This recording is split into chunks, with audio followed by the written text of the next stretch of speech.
Welcome to Basic Business AI, a podcast dedicated to simple AI strategies for businesses who don't want to get an advanced tech degree or hire some marketing bro. I'm your host, William Downs. We bring on regular business owners like you and me to discuss practical strategies, ideas, and perspectives about AI without getting too far into the weeds of the tech.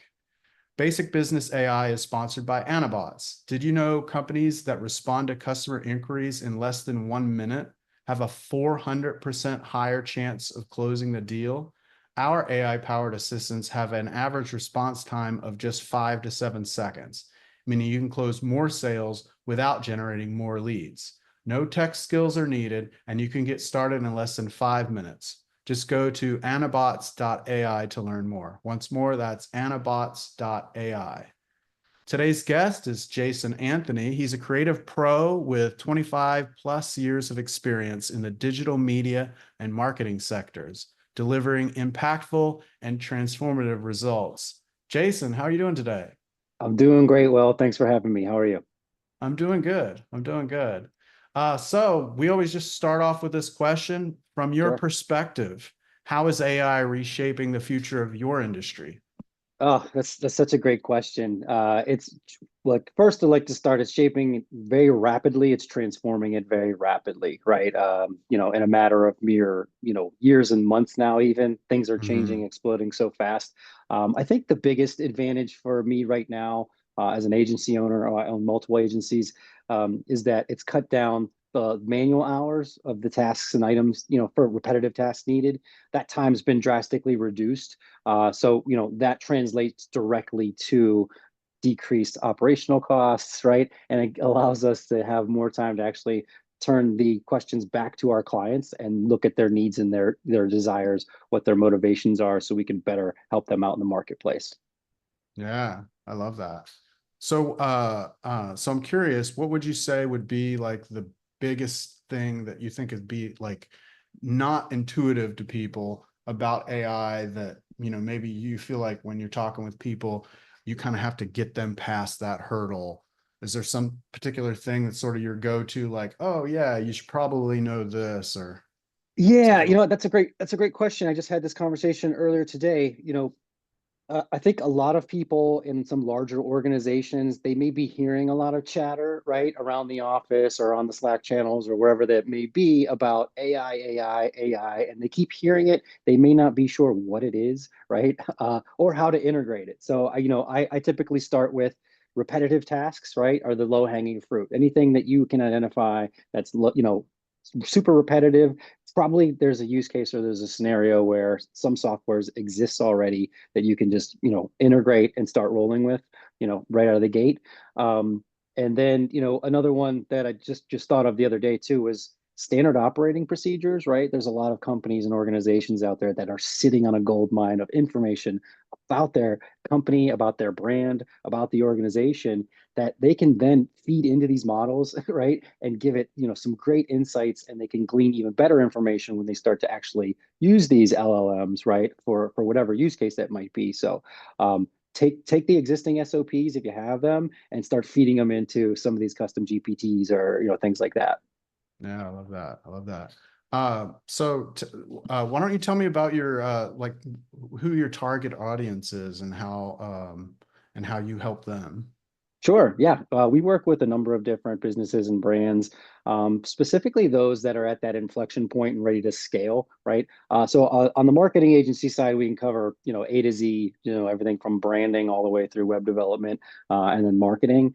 On the SEO side, we have Fido SEO, which is a search engine optimization agency. So once a brand's ready to actually start moving up and increasing their online visibility, we do full service 360 marketing and help them get found faster online. So right now, we work in a number of different niches and industries. I do a lot of work in the life sciences space. We work with some big global brands and mom and pops, right? I think the key is, what are the revenue drivers right now? And are they at that point? And you kind of mentioned this in the sponsorship for the Anabots, right? It's like the customers that are ready to start bringing those inbound leads in, we can bring them to you, right?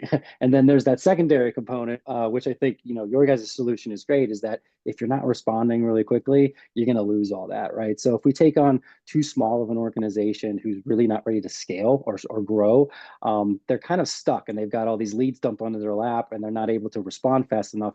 And that just goes out to the competition or, whoever it may be, they can actually, reach out and respond to them. So it's kind of a little bit, of a broad stroke in terms of specific clients that we serve. I think that's why I like to answer that question with more of, it's not so much what they do, it's just, how they're looking to grow their business and where they're at right now, kind of in their life cycle or their stages.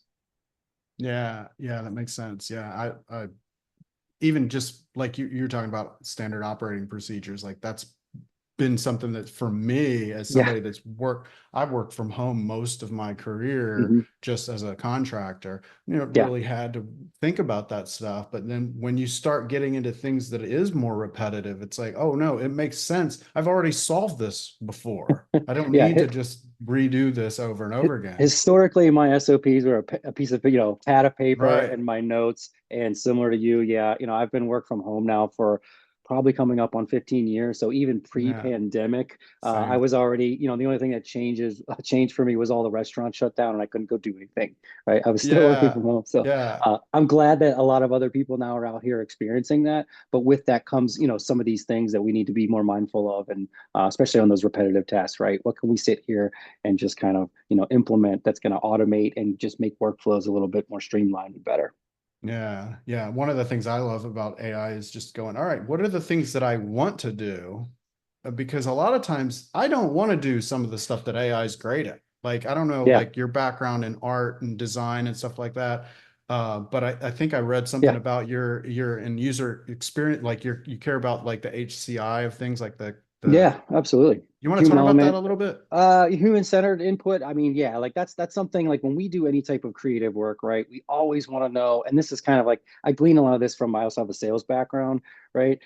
You want to understand that end users' needs, right? And what that experience is to them. So if we can bake that in on the front end, right, and always keep that mindful every step along the process, the outcomes are always, much greater and far better than they would as if, and I always use the phrase for with clients, right? It's sometimes it's very hard to read the label from inside the bottle, right? We're working with clients, they know Yeah. their products inside and out, man, and they can talk to you, so especially some of these founders, in the startup realm.